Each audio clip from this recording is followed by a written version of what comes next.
La gracia y la paz. Te invito a abrir tu Biblia. Estamos estudiando el libro de Juan.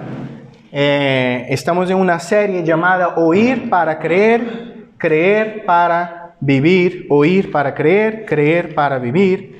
Evangelio según San Juan. Es una exposición del Evangelio según San Juan. Hemos empezado en el primer domingo de este año, el domingo pasado, y hoy nos toca seguir con el prólogo del Evangelio según San Juan. El tema de hoy será luz que alumbra a todo hombre. Juan capítulo 1 del verso 6 hasta el verso 13. Juan, Evangelio según San Juan capítulo 1 del verso 6 hasta el verso 13. Así escribió el apóstol Juan. Hubo un hombre enviado por Dios, el cual se llamaba Juan. Este vino por testimonio, para que diese testimonio de la luz, a fin de que todos creyesen por él. No era la luz, sino para que diese testimonio de la luz. Aquella luz verdadera que alumbra a todo hombre venía a este mundo. En el mundo estaba, y el mundo por él fue hecho, pero el mundo no le conoció. A lo suyo vino, y a los suyos no le recibieron. Mas a todos los que le recibieron, a los que creen su nombre, les dio la potestad de ser hechos hijos de Dios, los cuales no son engendrados de sangre, ni de voluntad de carne, ni de voluntad de varón, sino de Dios. Evangelio según San Juan del capítulo 1, verso 6 hasta el verso 13. Si puede mantener la Biblia abierta, será mejor. Yo voy a orar al Señor. Padre, te doy gracias por tu palabra. Te pido que yo pueda predicar con fidelidad, con pasión. Padre, sé que tengo mis debilidades, mis límites naturales, y te pido que tú puedas hablar con tu pueblo. Yo no tengo esta capacidad. Sin embargo, me gustaría fijar en el texto bíblico, hablar del texto bíblico, y que tu Espíritu trabaje y hable al corazón de cada uno de aquellos que aquí están, dándoles comprensión de la gracia del Evangelio. Así que te pido en nombre de Jesús. Amén. Mis hermanos, en la literatura, tanto religiosa como no religiosa, luz siempre es utilizado como un sinónimo de algo positivo, de vida, de victoria. Por ejemplo, si a ti te gusta, los más jóvenes pueden que les gusten literatura fantástica. A mí me gusta también. Y siempre tiene esta idea de luz y tinieblas, oscuridad y luz. La luz en la literatura, de una manera general, siempre representa una victoria, una vida, algo que de hecho vence la oscuridad. Muchos comentaristas comprenden que este uso de la luz es propio de la naturaleza. Las noches tienen la tendencia de ser más oscuras, claro, más frías. En la noche es normalmente donde las personas descansan. A lo largo de los años, en la historia, la noche es donde se hace cosas a escondidas, para que los otros no vean. Y la luz, de hecho, es sinónimo de claridad, de cosas que hacemos con más vigor. Entonces, la figura de la luz es muy a menudo utilizada en la propia Escritura, en la Biblia. Por ejemplo, semana pasada ya les he hablado que el primer verso de la Biblia, los primeros versos de la Biblia, hablan, por ejemplo, que en la creación la tierra estaba desordenada y vacía, y las tinieblas estaban en la faz del abismo hasta que Dios dijo sea luz, y fue la luz. Por ejemplo, el Salmo 119, 106 declara: lámpara es a mis pies tu palabra y lumbrera a mi camino. O sea, tiene la idea de luz, de la palabra produciendo luz. Ya en el Salmo 36 leemos: porque contigo está el manantial de vida, en tu luz veremos la luz.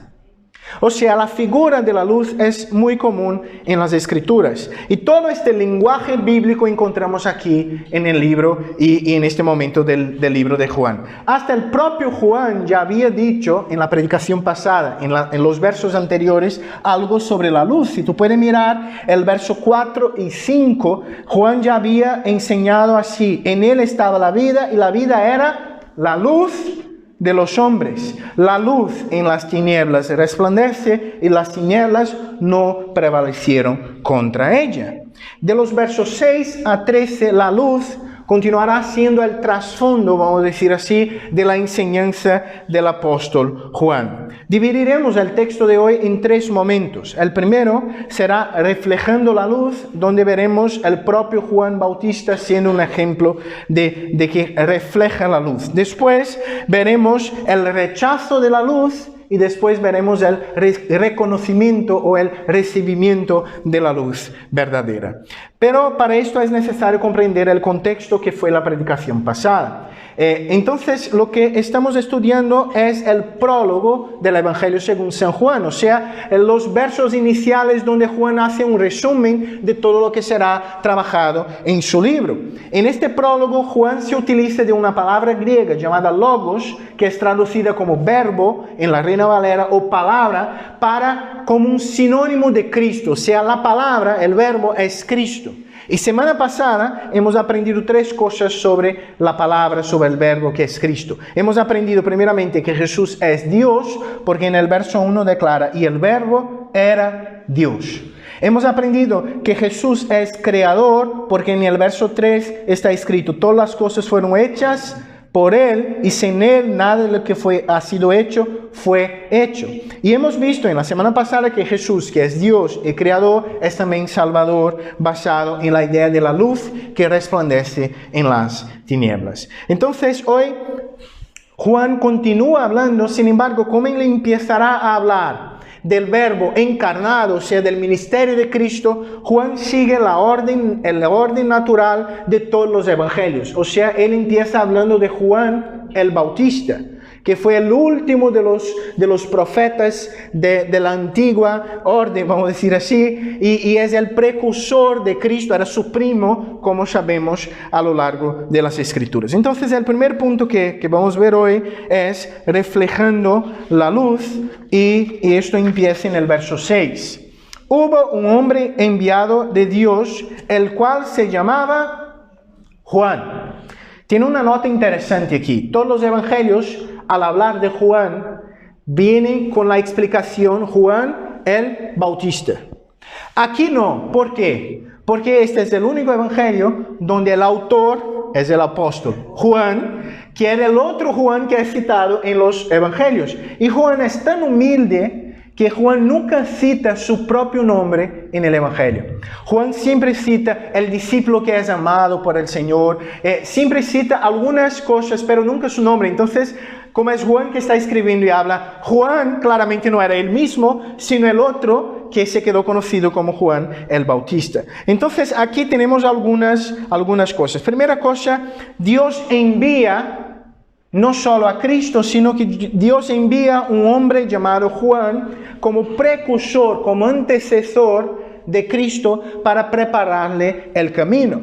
El último libro del Antiguo Testamento, Malaquías, habla que Dios enviaría un profeta final que sería aquel que prepararía el camino para el Mesías. Y este profeta final es el profeta Juan. Su nombre ya es algo muy interesante porque el nombre Juan significa Jehová ha tenido gracia.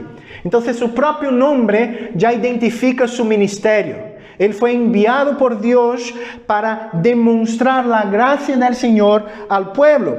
Y es interesante que el texto declara el objetivo del ministerio de Juan. Porque el texto dice, esto vino por testimonio, para que diese testimonio de la luz, a fin de que todos creyesen por él. O sea, la función básica de Juan, y yo creo que es la función básica de todos los creyentes, es dar testimonio. Dar testimonio, el lenguaje aquí es jurídico. Es una persona que es llamada en un juzgado para dar su testigo delante del juzgado sobre un hecho. Es esta palabra que Juan utiliza aquí, el apóstol Juan utiliza aquí.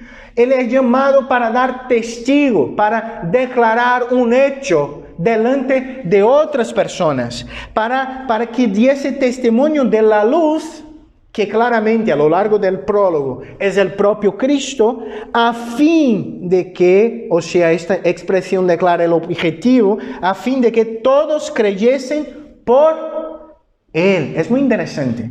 Este por Él aquí es por Juan. O sea, la idea es que Juan sería un instrumento por medio de lo cual otras personas iban a creer en Cristo, no en Juan mismo. Esto es interesante. El centro del ministerio cristiano no somos nosotros mismos. No es, la idea bíblica no es que nosotros somos el centro de las cosas, las personas tienen que mirar a nosotros, las personas tienen que exaltar a nosotros, las personas tienen que poner nosotros en los púlpitos del mundo, delante de las multitudes. No, el principio bíblico es que el ministerio cristiano es se ocultar, se esconder para que Cristo sea el centro, para que otros crean en Cristo, no en nosotros mismos. Y esto es claro en el verso 8. No era Él la luz, sino para que diese testimonio de la luz. Claramente Juan, el apóstol, está declarando, Juan el Bautista no era el Mesías, él no era el Cristo, él no era la luz. Él ha venido para ser un reflejo de esta luz.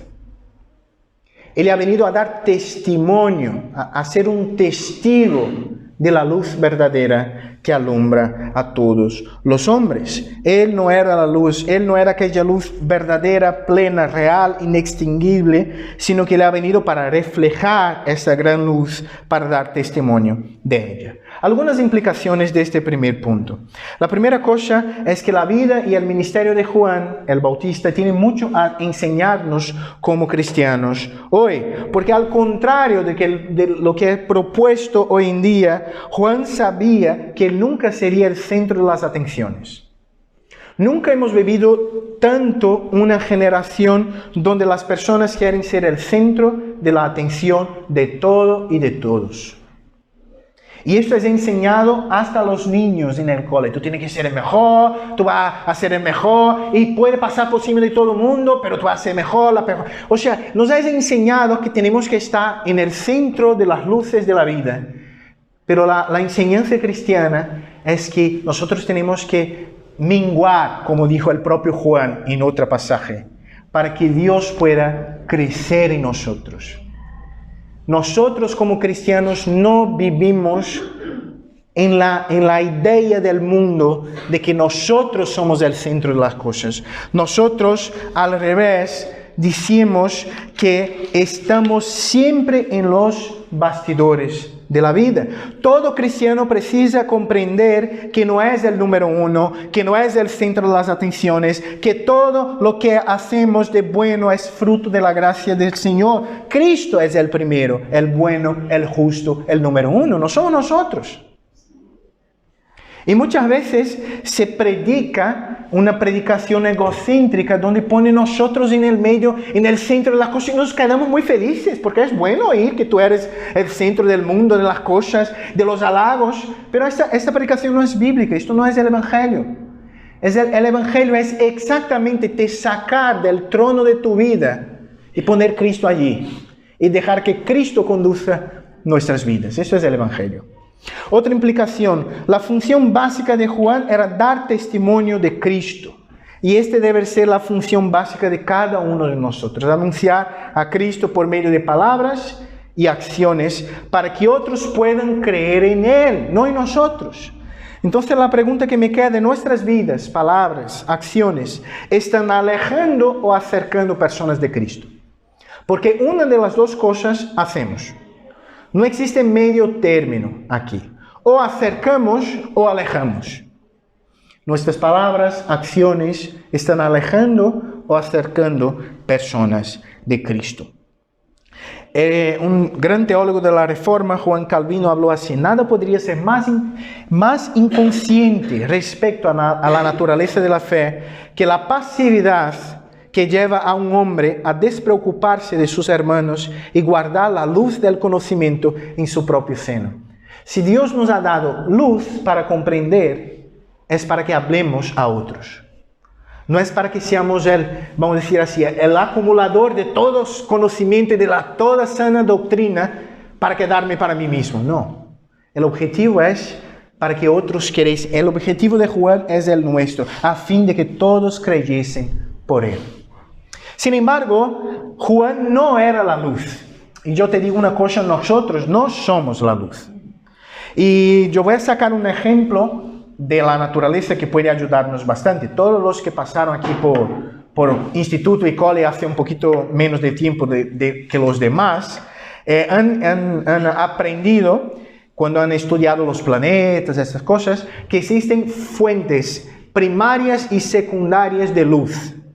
Por ejemplo, en nuestro sistema solar, la fuente primaria de luz y calor es la estrella más grande, que es el Sol. El Sol produce luz y calor. Sin embargo, existen fuentes secundarias, como es la Luna y las estrellas. Por ejemplo, la Luna, nuestro satélite, la Luna, no tiene luz propia. ¿Qué hace la Luna? La Luna refleja la luz que viene del Sol hacia la Tierra. Por esto que existen los eclipses, que es cuando la Tierra se queda en el medio de la luz del Sol. ¿Por qué? Porque la Luna no tiene luz propia. Entonces, en esta analogía, en esta alegoría, yo te digo una cosa, nosotros no tenemos luz propia. Cristo tiene luz propia. Cristo es el sol de la justicia que alumbra a todo hombre. Nosotros solo refletimos su luz. Entonces debemos estar siempre delante de esta luz para que la reflejamos, no lo sé, qué palabra difícil. Reflejemos. Si tiene algo entre nosotros, no refletimos. Sin embargo, si la luz viene directamente hacia nosotros, podemos refletir esta luz, reflejar esta luz. Entonces, mis hermanos, debemos comprender, somos, vamos a decir así, fuentes secundarias de luz, no somos fuente primaria. La luz es Cristo. Nosotros somos espejos de su gloria. Debemos ser espejos de su gloria. El segundo punto, que es un poquitín duro, es el rechazo a la luz verdadera.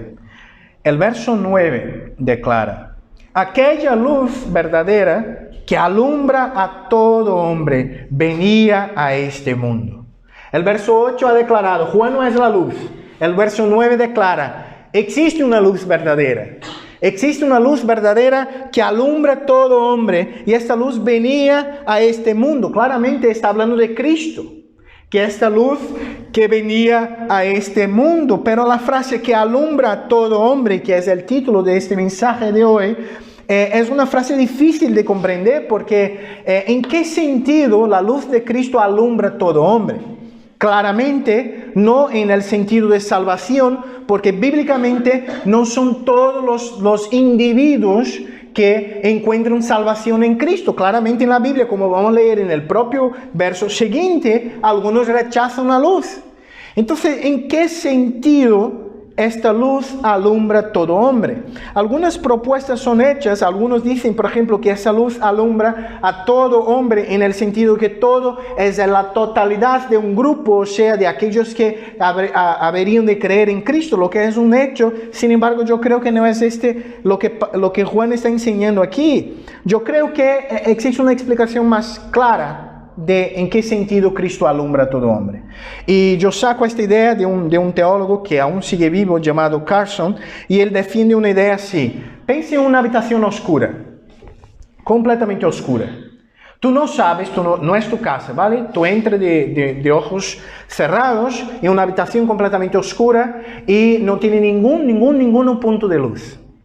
Y tú estás allí, completamente a los oscuros. Tú no sabes si es una habitación, si es una cocina, si es un salón. Tú no sabes nada. Tú no sabes si tiene un sofá, una cama. No sabes nada porque no tiene luz. Sin embargo, cuando tú enciendes la luz revela lo que ya está allí. O sea, la luz no crea las sillas, la luz no crea el sofá, las cosas. La luz revela lo que ya está allí. Entonces yo comprendo que la luz, en este sentido del verso 9, que alumbra a todo hombre, es en el sentido que esta luz, que es Cristo, revela quién de hecho somos. Porque en los versos siguientes va a existir dos grupos de personas. Los que rechazan y los que reciben. Y la luz solo revela quién somos nosotros. Y el primer grupo es el verso 10. En el mundo estaba y el mundo fue hecho por él, pero el mundo no le conoció. El texto bíblico está diciendo, mira, Él ha venido al mundo. Esta luz perfecta ha venido al mundo. Esta luz ha venido al mundo que Él mismo ha creado. Sin embargo, este mundo que Él mismo creó, le rechazó. Y esto es sorprendente, porque la idea básica sería, Él estaba en el mundo que Él creó, y el mundo le recibió. Esta sería la lógica de la cosa. Sin embargo, leemos, y el mundo no le conoció, le rechazó. Y en el verso siguiente vimos algo más duro todavía.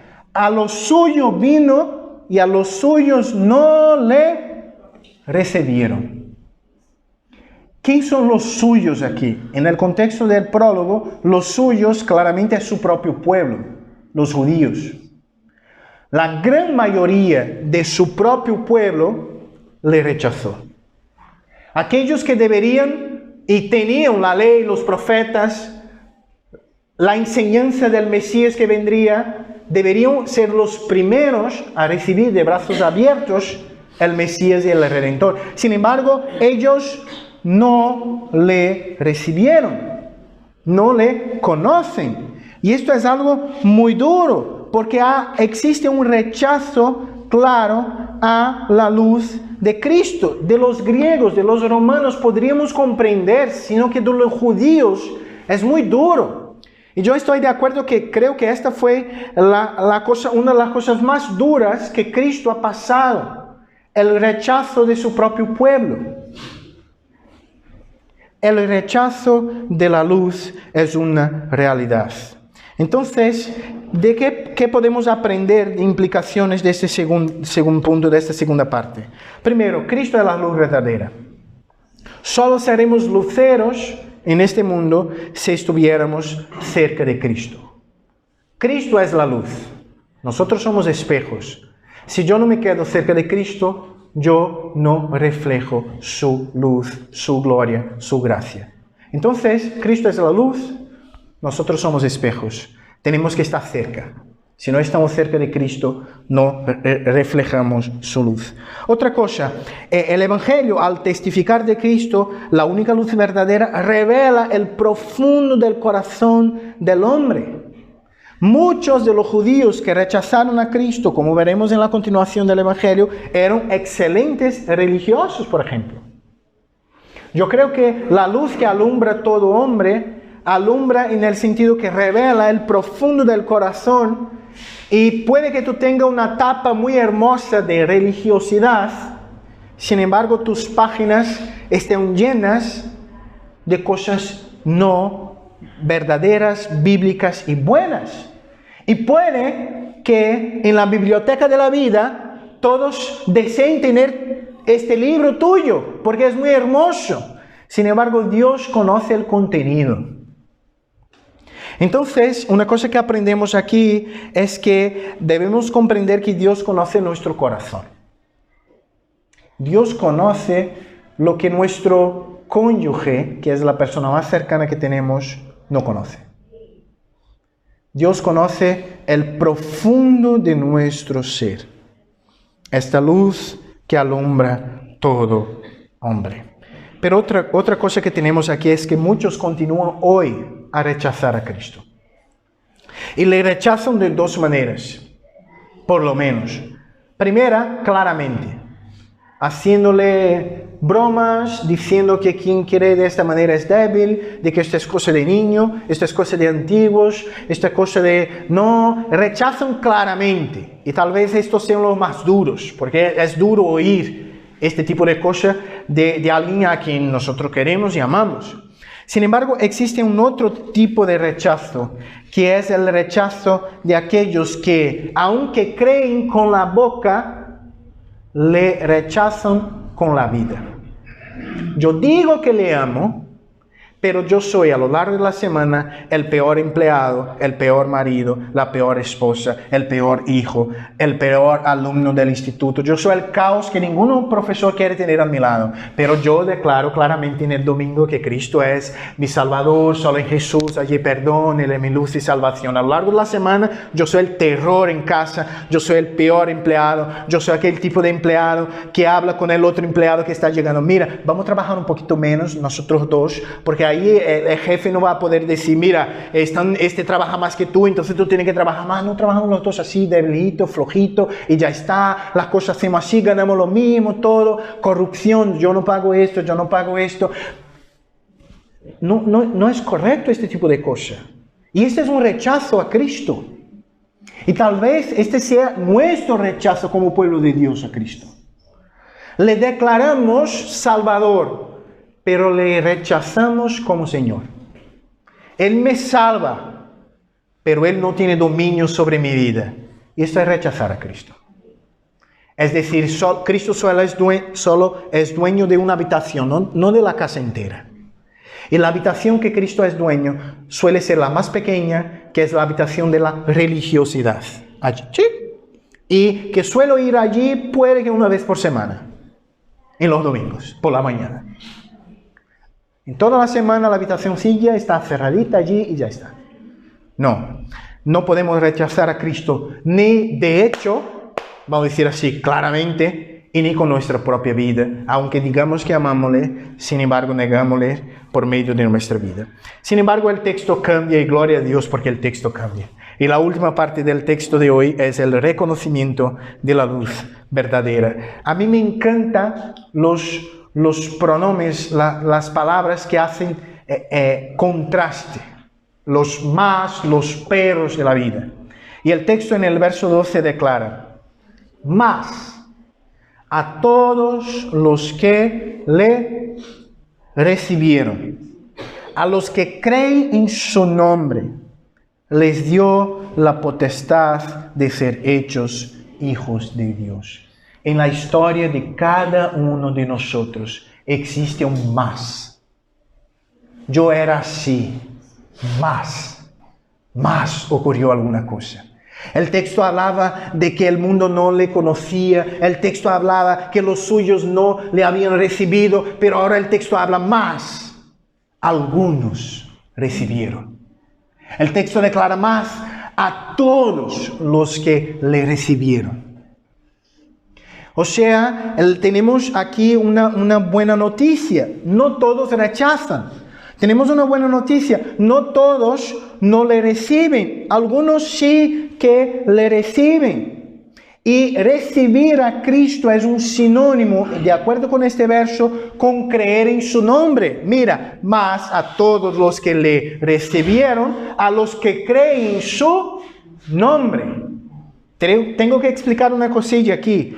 Nombre para un judío, eso es un hebraísmo que tenemos aquí. Hablar del nombre se está hablando de la persona entera. Muchos piensan que el nombre de Cristo es mágico, ¿no? Y pensamos de esto en especial en las oraciones. Hablamos un montón de cosas y parece que si decimos al final, en nombre de Jesús, amén, es como la llave mágica que abre todas las puertas. No es así. Creer en el nombre es creer en la persona, en la obra completa. Recibir a Cristo es creer en Cristo. No tiene como recibir sin creer, no tiene como creer sin recibir. Creer y recibir son sinónimos aquí. Y a los que reciben, los que creen, les dio la potestad de ser ¿qué? Hechos hijos de Dios. Ahora, perdonadme la sinceridad, pero el verso 12 declara algo muy contrario a lo que se piensa 90% de la población de Europa o de España en especial, que es un país de tradición católica. El texto está diciendo que ni todos son hijos de Dios. Porque el texto está diciendo que los hijos de Dios son ¿quién? ¿Quién? le reciben y creen en su nombre. O sea, existen condiciones aquí. La condición es recibir a Cristo y creer en Cristo. De hecho, la condición no es ir a la iglesia, ser bautizado, ser miembro, dar diezmos, ofrendas. Esto son cosas bíblicas que debemos hacer, pero no para ser hijos de Dios. La única condición es creer en Cristo. Pero tengo que decirte una cosa, que también es difícil. Creer en Cristo no es creer en el sentido de, mira, yo creo que existe. Yo creo que existe. Creer en la Biblia, esta fe salvadora en la Biblia, es una creencia que depende, que se fía, que depende de Cristo. No es así, vale, yo creo que Cristo es Salvador. Yo me fío que Cristo es mi Salvador. Yo dependo de Cristo como mi Salvador. Y yo intento vivir para la gloria de mi Salvador. Ese es el tipo de creencia que tenemos aquí. Y otra palabra importante aquí es la palabra potestad. Y lo que viene antes, les dio potestad. ¿Quién dio potestad?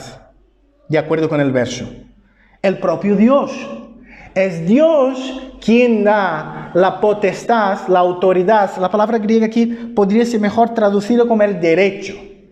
El derecho de ser hijo de Dios. Esto no es habilidad nuestra, no es capacidad nuestra. Es gracia. Porque el texto declara, les dio.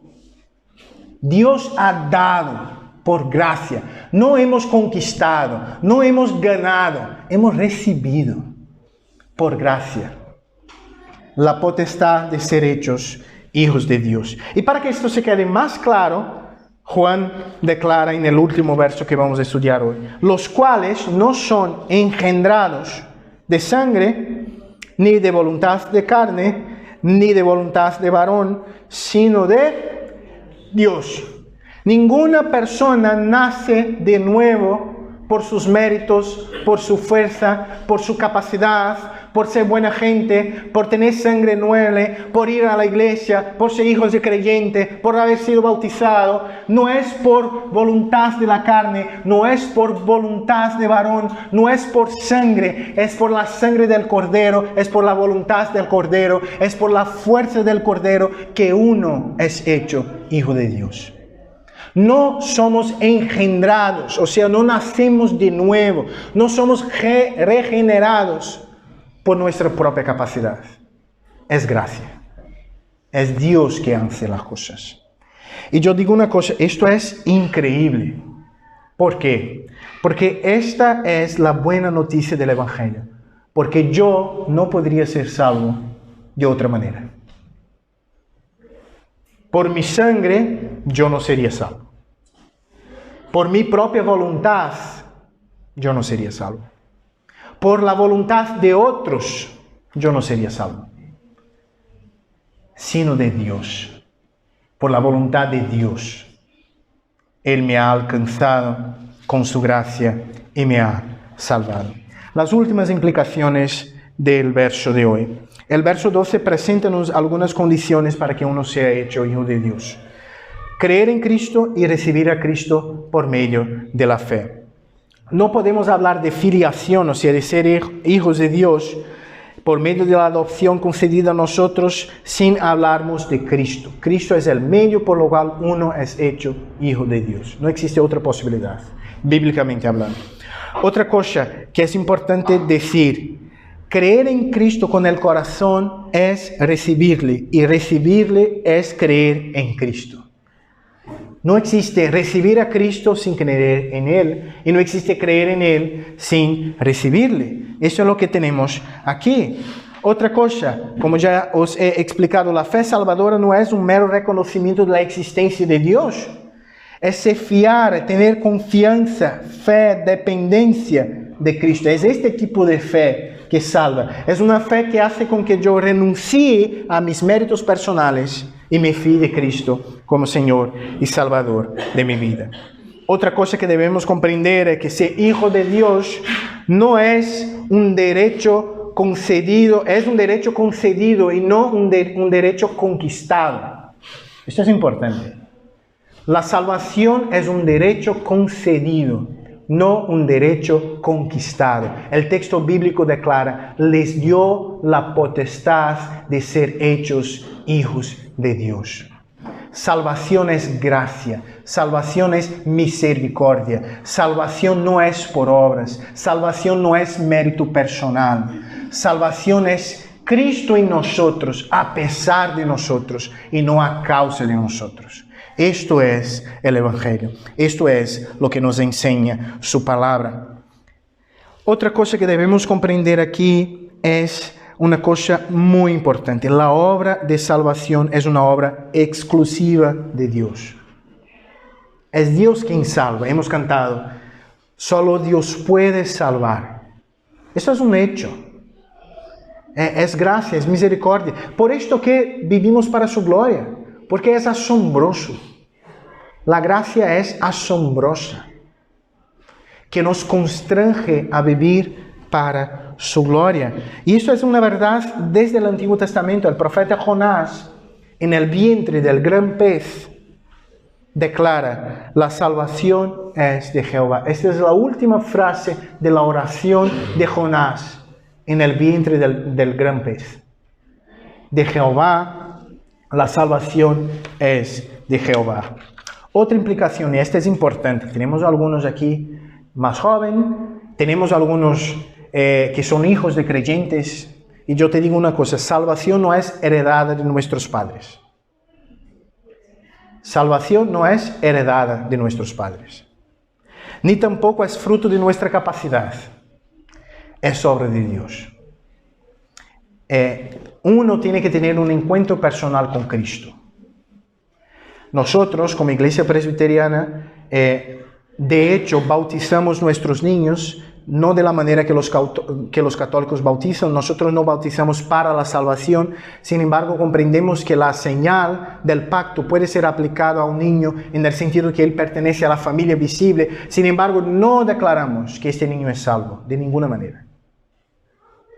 Nosotros declaramos que debemos enseñar a este niño a creer en Cristo, porque solo Cristo salva cualquier persona que sea. Entonces, te digo una cosa, no haga de tu fe un aspecto cultural de tu vida. Yo soy creyente porque mis padres eran creyentes y ya está. Yo vivo mi vida de la manera que me da la gana. Sin embargo, mis padres eran, yo soy, mis hijos serán y así está. No.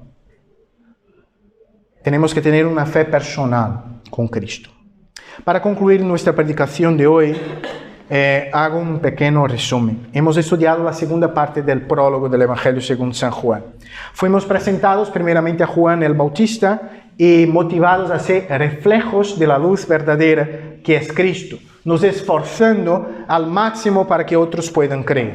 Después vimos cómo el Verbo de Dios, que es Cristo, la luz verdadera, fue rechazada por el mundo y por su propio pueblo. Sin embargo, por último, fuimos presentados a la buena noticia de que algunos les recibieron, creyeron en su nombre, y a estos fue dado por gracia divina el derecho de ser hechos hijos de Dios. El mismo derecho que Dios por su gracia concede a cada uno de los que hoy se fían de Cristo plenamente como Señor y Salvador de su vida. Tal derecho no es una herencia natural basada en la sangre, sino que una obra sobrenatural del Señor. Vamos a orar una vez más. Padre, te doy gracias por tu palabra, te doy gracias por el privilegio de predicarla. Te pido, Señor, que tú puedas bendecir tu pueblo, que tú puedas hablar con tu pueblo, que tú puedas aplicar esta palabra al corazón de tu pueblo en esta mañana, Padre. Ayúdanos como pueblo tuyo a ser, Padre, espejos de esta luz verdadera que alumbra todo hombre. Ayúdanos a ser testimonios como fue Juan. Ayúdanos a ser instrumentos para que otros crean. Padre, ayúdanos a ser instrumentos para que otros reciban Cristo, crean en Cristo y reciban el derecho por gracia de ser hijos de Dios. Esto no es obra nuestra, no es mérito nuestro, es gracia tuya, por eso tenemos gracia. Así que te pido en nombre de Jesús. Amén.